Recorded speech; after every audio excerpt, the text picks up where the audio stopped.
Bismillahirrahmanirrahim. Assalamualaikum warahmatullahi wabarakatuh. Salam, Om Swastiastu, Namo Buddhaya, salam kebajikan. Salam sejahtera bagi kita semua. Yang saya hormati Bapak, Ibu, dan mahasiswa yang sudah hadir. Perkenalkan, nama saya Arnes Yuli Vandika, dosen pengampu mata kuliah Jaringan Komputer, Fakultas Ilmu Komputer Universitas Bandar Lampung. Di video pembelajaran ini, saya buat untuk memenuhi bidang pengajaran, khususnya dalam memenuhi kewajiban sertifikasi dosen tahun 2002. Saya akan menggunakan mata kuliah jaringan komputer sebagai contoh materi yang akan dinilai, dan berikut pengantarnya. Dengan semangat baru, Merdeka Belajar Kampus Merdeka merupakan kebijakan Menteri Pendidikan dan Kebudayaan yang bertujuan untuk mendorong mahasiswa untuk menguasai berbagai keilmuan yang berguna untuk memasuki dunia kerja. Kampus Merdeka yang memberikan kesempatan bagi mahasiswa untuk memilih mata kuliah yang akan mereka ambil. Kebijakan Merdeka Belajar Kampus Merdeka ini sesuai dengan Permendikbud nomor 3 tahun 2020 tentang Standar Nasional Pendidikan Tinggi. Pada pasal 18 disebutkan bahwa pemenuhan masa dan beban belajar bagi mahasiswa program sarjana atau sarjana terapan dapat dilaksanakan: 1. Memenuhi seluruh proses pembelajaran dalam program studi pada perguruan tinggi sesuai masa dan beban belajar.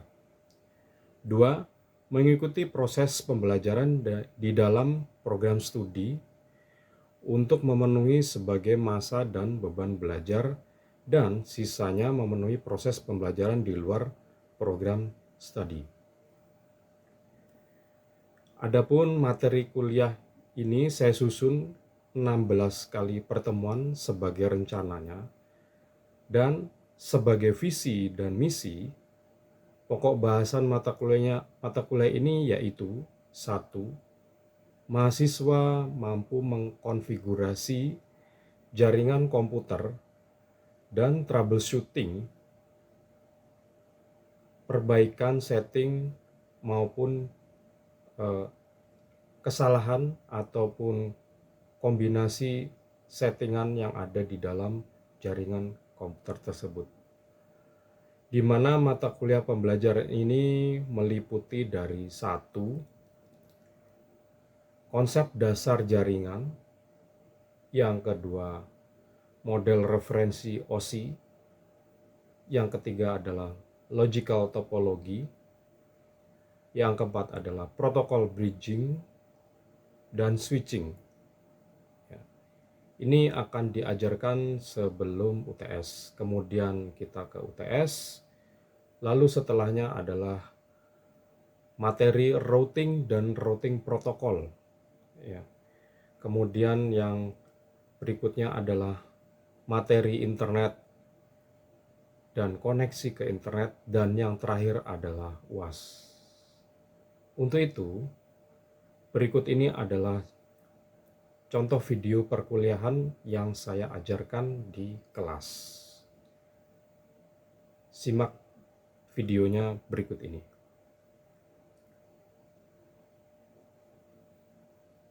Oke, sudah saya play. Baik. Selamat siang teman-teman semuanya dari mahasiswa. Hari ini akan saya presentasikan kuliah hari ini, yaitu tentang kuliah jaringan komputer. Nah, di pertemuan yang kedua ini kita akan membahas tentang topologi dan sebagainya.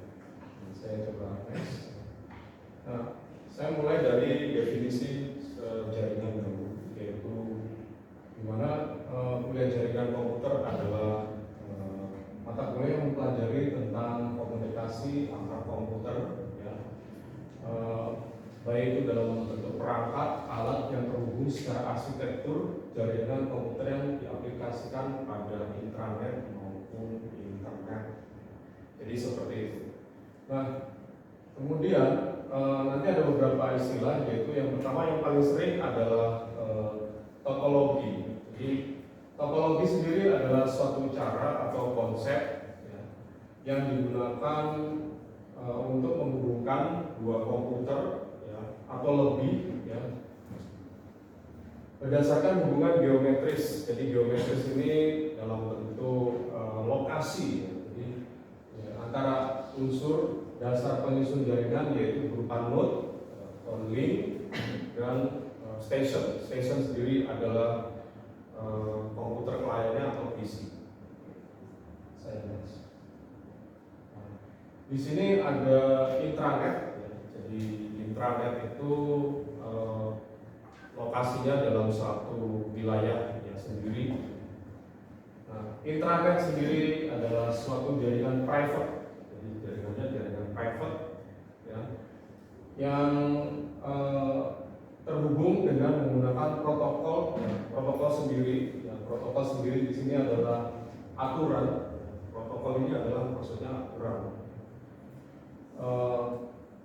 Internet, ya, atau kemudian dalam bentuk namanya TCP atau IP, ya, Transfer Control Protocol atau Internet Protocol.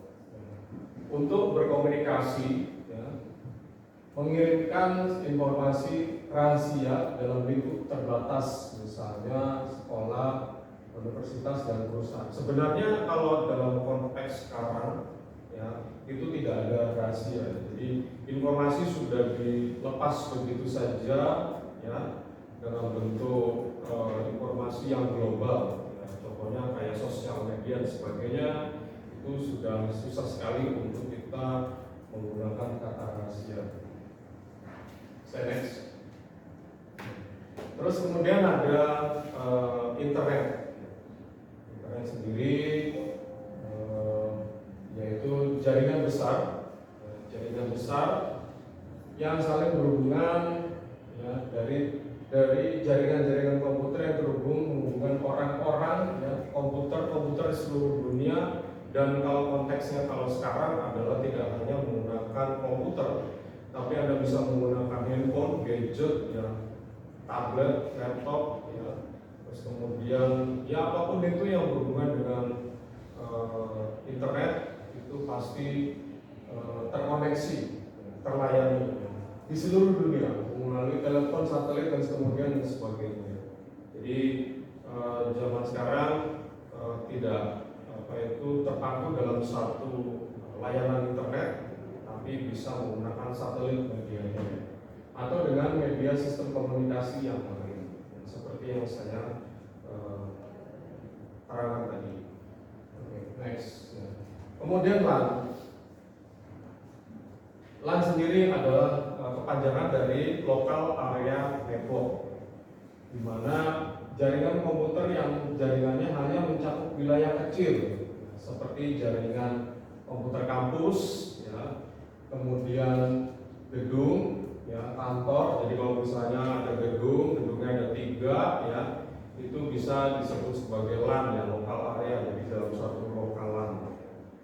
Nah, ada juga kantor dalam rumah. Jadi kalau misalnya kamu di rumah punya 3 laptop atau 5 PC dihubungkan dalam satu jaringan, nah itu bisa disebut sebagai LAN atau juga sebagai sekolah, ya. Jadi biasanya paling sering adalah sekolah, ya. Sekolah di Indonesia ini sering menggunakan media LAN, ya, untuk menghubungkan antar komputer yang ada di dalam sekolahnya atau berupa dalam sebuah lab dan sebagainya, ya. Atau yang lebih kecil lagi, misalnya antar komputer itu juga bisa disebut sebagai LAN. Nah, saya teruskan. Ada juga di sini adalah WAN. WAN sendiri adalah kepanjangan dari Wide Area Network, ya, di mana jaringan komputer yang mencakup area ya, yang besar, sebagai contohnya yaitu jaringan komputer antar wilayah, ya, antar wilayah, kota, bahkan negara, dapat didefinisikan sebagai jaringan komputer yang membutuhkan router saluran komunikasi publik. Ya. Contoh konkretnya WAN ini adalah jaringannya ATM. Jadi kalau misalnya kamu pakai ATM, terus kamu pergi ke ATM, terus dilihat di atas ATM itu ada itu parabola, yaitu layanan satelitnya. Nah itu paling sering menggunakan adalah WAN, ya, Wide Area Network. Itu terhubung sama jaringan private, jaringan private yang ada di bank yang ada di dalam suatu negara, atau bahkan bisa di luar negara juga bisa. Lalu kemudian ada MAN. MAN adalah Metropolitan Area Network, ya, jaringan komputer dalam suatu kota dengan transfer data yang kecepatan tinggi, yang menghubungkan berbagai lokasi kampus, perkantoran, pemerintahan, sebagainya, di mana jaringan MAN sendiri adalah gabungan dari beberapa LAN. Misalnya gini, ada kita UBL di kampus ini ada dua kampus, ya, kampus yang di S1, kemudian ada juga kampus yang di Pasca yang di sini, atau kampus B, kampus A dan kampus B. Nah, ini dihubungkan dalam jaringan wireless, bisa jaringan atau jaringan menggunakan fiber optik juga bisa, ya, kecepatan tinggi. Jadi seperti itu, ya. Kemudian jaringan WAN MAN ini juga ada kekurangannya. Jadi kekurangannya, ya, seperti yang saya tulis di sini, yang saya terangkan di sini, ini adalah kelebihannya. Ya. Kekurangannya di jaringan ini, ya, macam-macam, ya. Ada faktor cuaca, ya, ada faktor manusia, human error. Kemudian ada juga faktor yang lain, faktor alam juga, ya. Sama, ya, faktor cuaca maupun faktor alam itu sama, ya. Human error dan kemudian faktor yang lain kayak binatang juga, ya. Kalau misalnya faktor human error, kemungkinan besar, ya, dari sisi pemasangannya dan sebagainya, kemungkinan ada yang salah sampai terjadi konslet, ya, terjadi konslet itu kerusakan alat sebagainya. Nah, kalau yang di faktor cuaca, biasanya cuacanya, ya, mungkin ada angin dan sebagainya sampai menumbangkan pohon, ya, kabelnya sampai putus, ya. Ini juga faktor cuaca, ya. Jadi sampai akhirnya kabelnya putus, ya, seperti itu. Oke. Nah, saya terangkan latar belakang singkat dari jaringan, yaitu kebutuhan dari DoD atau Department of Defense. Ini ada di dalam Department of Defense Amerika, maksudnya, ya, akan suatu komunikasi antar berbagai variasi komputer yang telah ada. Jadi ini maksudnya adalah sejarah, ya, sejarah singkat dari jaringan. Jadi kebutuhan komunikasi antar komputer, ya, di mana komputer tersebut harus tetap terhubung karena terkait dengan pertahanan negara, dan sumber informasi harus tetap berjalan meskipun terjadi bencana alam.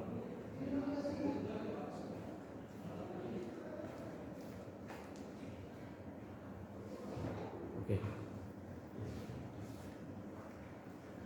Kemudian tahun 1969 dimulai penelitian terhadap serangkaian protokol. Protokol itu maksudnya adalah aturan, ya, aturan dalam menjalankan komunikasi antar komputer atau komunikasi data, ya. Nah, kemudian dengan adanya tujuan ini, maka terciptanya protokol-protokol umum yang meningkatkan efisiensi, ya, komunikasi data dapat dipadukan dengan teknologi WAN yang telah ada dan mudah dikonfigurasi. Nah, artinya dengan penggunaan protokol atau aturan yang ada dibuat, yang sudah dibuat untuk meningkatkan efisiensi dan dapat dipadukan dengan WAN. WAN sendiri adalah Wide Area Network yang mudah dikonfigurasi. Ini teknis banget ya. Jadi settingannya menggunakan coding biasanya. Jadi konfigurasinya menggunakan coding. Saya next. Nah, di sini ada konsep dasar TCP/IP ya. TCP/IP sendiri ya. IP diibaratkan sebagai nomor rumah dari alamat yang kita tuju. Kemarin kita sudah belajar tentang IP, Internet Protocol. Ya. Jadi IP sendiri, IP atau host, ya. IP atau host, ini ada sebelum. Oke, saya akan nulis.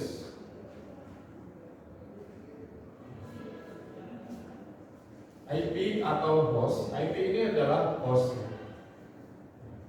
Jadi IP atau host ini adalah ibaratnya sebuah alamat rumah. Jadi kalau misalnya kita punya IP 192.168 ya 5.7 ya.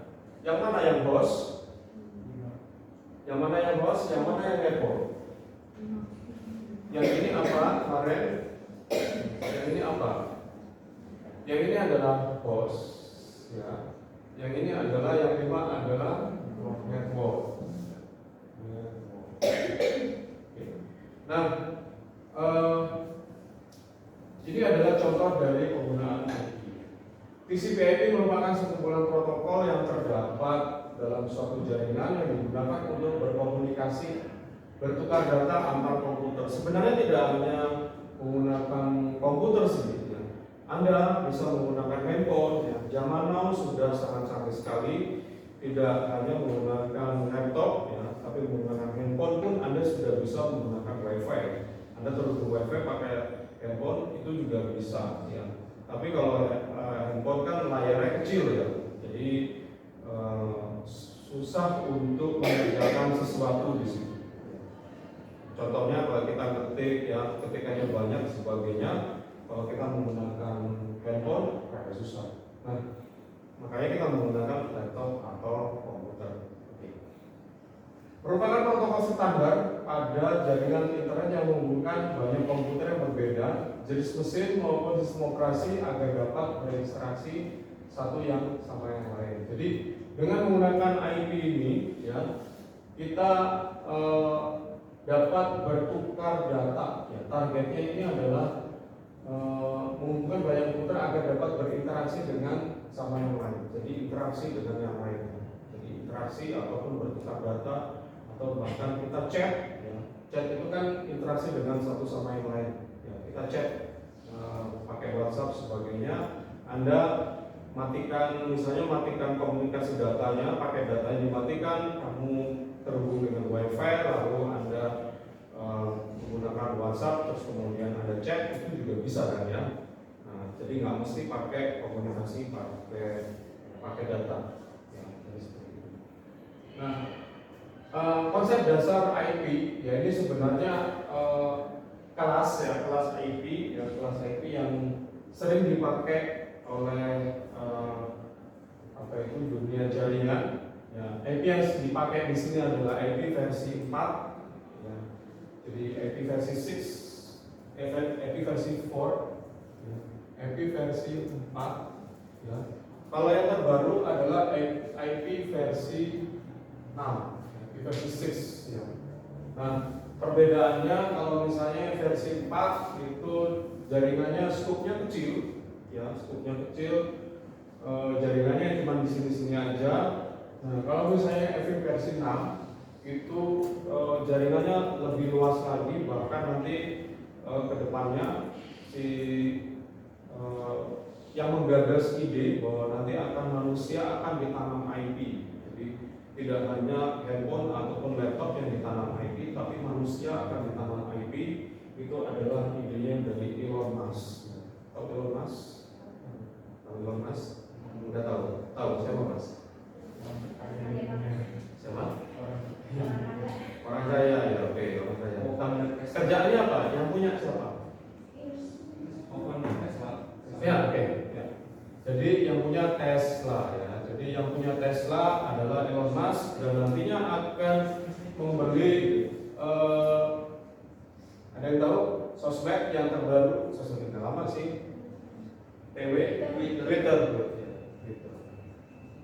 Jadi si Elon Musk nanti akan membeli si Twitter ya.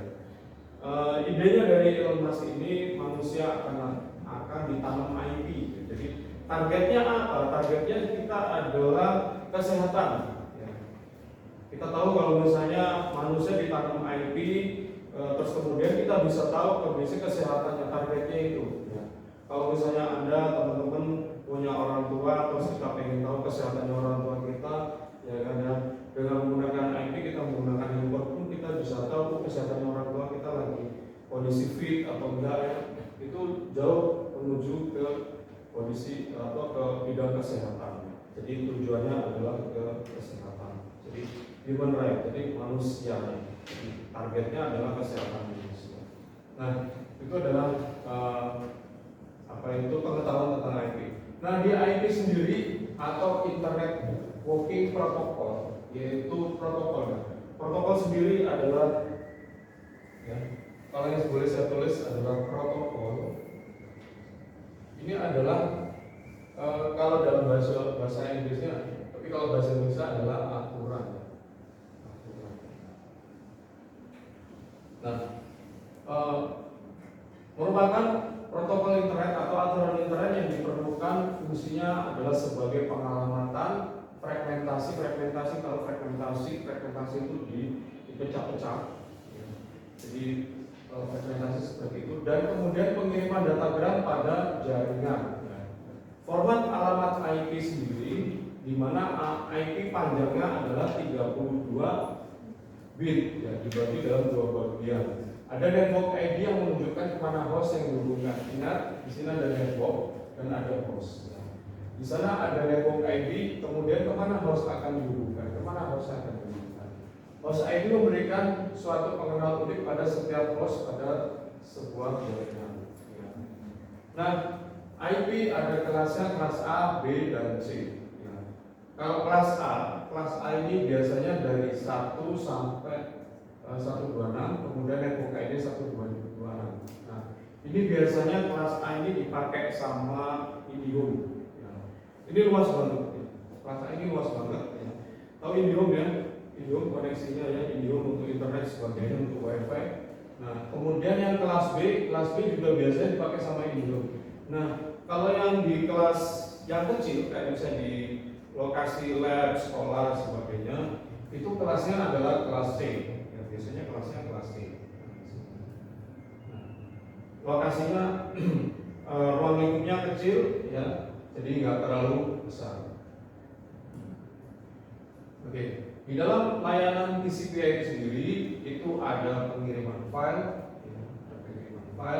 atau dalam bahasa sononya, dalam bahasa Inggrisnya adalah file transfer protocol atau FTP yang memungkinkan user dapat mengirim atau menerima file dari komputer jaringan. Kalau misalnya di handphone, ada yang tahu kirim file yang besar pakai apa? Atau apps-nya? Atau ya, saya tadi tapi lupa ya. Kemudian saya lanjut lagi, ada remote login ya, atau telnet ya. Telnet ini remote protocol ya, memungkinkan user untuk melakukan login dalam suatu komputer di suatu jaringan.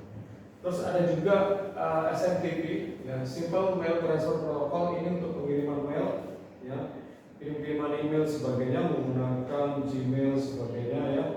Ada juga POP ya, Post Office Protocol, dan IMAC ya, Internet Message Access Protocol. Untuk menerima mail atau multi-purpose Internet Mail Extension untuk mengirimkan data selain teks ya. Data selain teks ini contohnya adalah gambar. Jadi data selain teks adalah gambar. Lalu ada juga Network File System ya, atau NFS ya. Layanan akses jarak jauh yang memungkinkan klien untuk mengakses file ya, jarak jauh walaupun file tersebut disimpan di lokal ya. Ini sekarang adalah cloud ya. Jadi NFS kalau zaman dulu, kalau yang zaman sekarang adalah cloud ya, cloud computing ya. Jadi bahasanya adalah cloud computing. Nanti kalau saya terus ngajar, kemungkinan nanti akan ketemu kuliah saya nanti di semester 5 atau semester 7 cloud computing. Ini 3 SKS guys. Jadi ini 3 SKS. 3 SKS. Dan ini dipraktekin kalau saya ini. Sama kalau ini. Kemudian ada remote execution ya. Ini memungkinkan user untuk menjalankan suatu program dari komputer yang berbeda ya. Remote execution. Jadi menjalankan suatu program dari komputer yang berbeda, ya misalnya komputernya ada di sebelahnya, kemudian Anda tinggal menjalankan di komputer sebelahnya, jadi menggunakan LAN remote execution.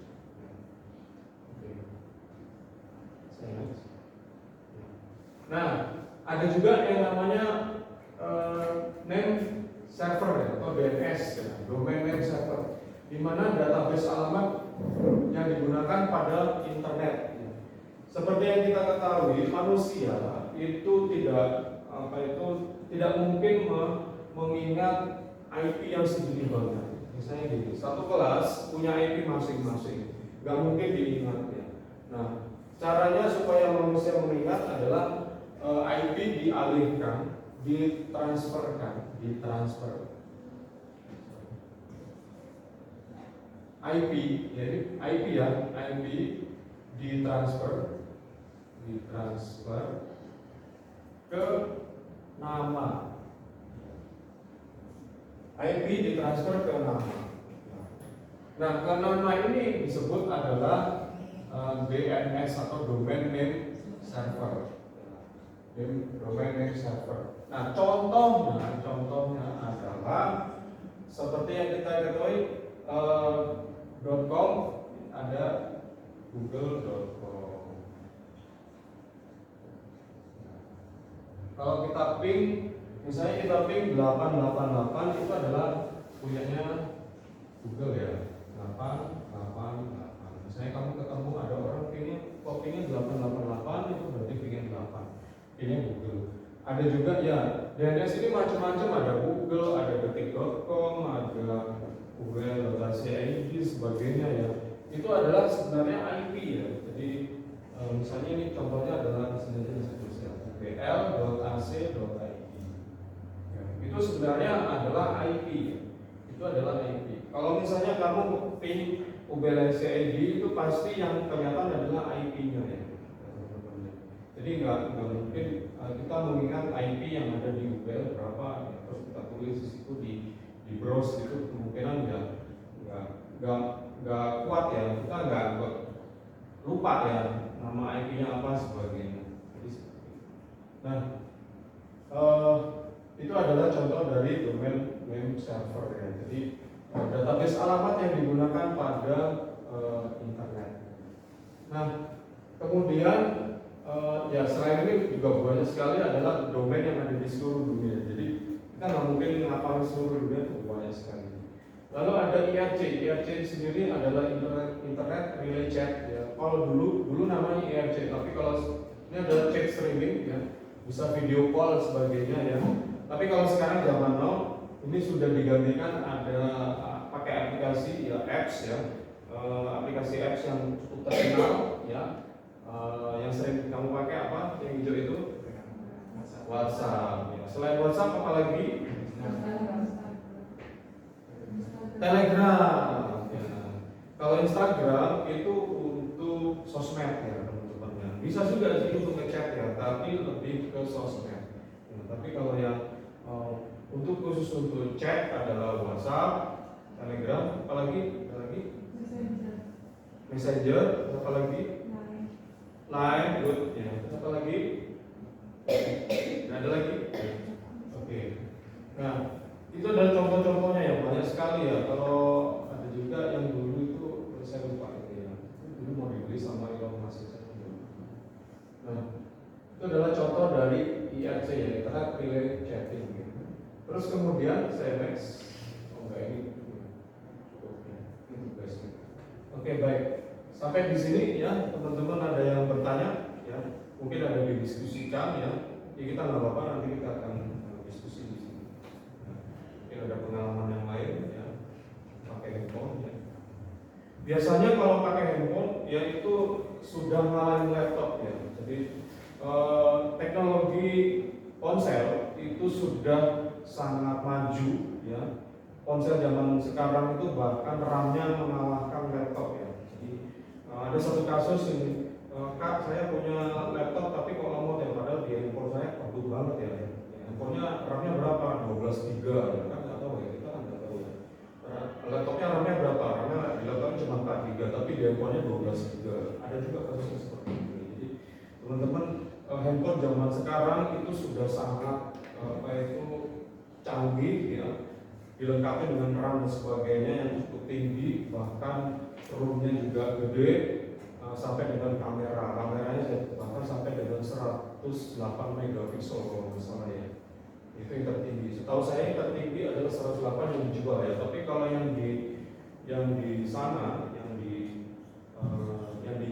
Cina, yang di China's mainland itu bisa sampai 200 megapiksel. Tapi kalau yang di luar negeri kayak misalnya di Amerika sebagainya itu masih di kisaran 108. Nah, dengan adanya teknologi yang cukup tinggi itu, cukup bagus itu ya memungkinkan orang sangat simpel sekali menggunakan handphone aja daripada menggunakan laptop. Sekarang kamu buka laptop sama buka handphone cepetan mana bukanya? Cepetan handphone ya. Nah, terus kemudian kalau misalnya kamu bangun tidur itu yang dibuka handphone apa laptop? Handphone. Ya, nggak mungkin. Nah, ini dibawa tidur kan? Handphone dibawa tidur kan? Benar nggak sih? Ya. Jadi yang paling cepat adalah memang dunianya sudah seperti itu ya guys ya. Jadi yang paling cepat adalah menggunakan handphone. Tidak mungkin kita bangun tidur yang dibuka adalah laptop gitu. Itu jarang sekali. Itu dulu saya ya. Itu dulu saya. Karena dulu nggak ada handphone yang secanggih ini. Dulu nggak ada handphone yang secanggih ini bisa sampai mengcover semua pekerjaan. Jadi saya rasa itu. Oke. Baik, saya rasa cukup ya. Saya akhiri video kita. Terima kasih. Selamat siang semua.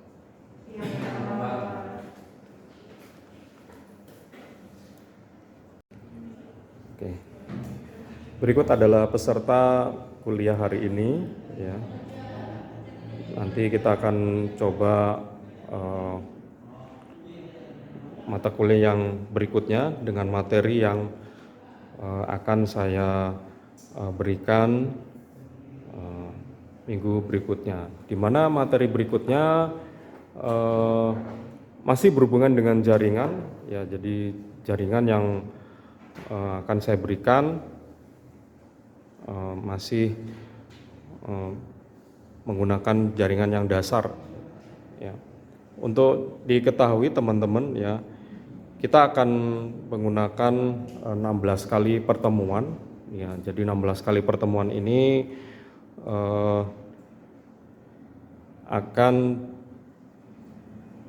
berjalan pada 2 bulan ya. Jadi ini adalah seminggu 1 kali ya. Jadi kuliahnya adalah seminggu 1 kali, di mana kuliahnya berlangsung dari jam 12.30 siang sampai jam, kita lupa ya dari jam berapa? Jadi jam 12.30 sampai jam berapa ya? Ada yang tahu? 14.20 ya? Oke. Ya. 3.20 ya? Oh, 3.20 ya. Sebenarnya durasinya cukup panjang ya teman-teman ya. Sebenarnya durasinya cukup panjang untuk bisa mengerti dalam kuliah ini ya. Oke. Nah, seperti itu. Oke. Baik, saya rasa cukup ya. Terima kasih buat kehadiran teman-teman semuanya ya.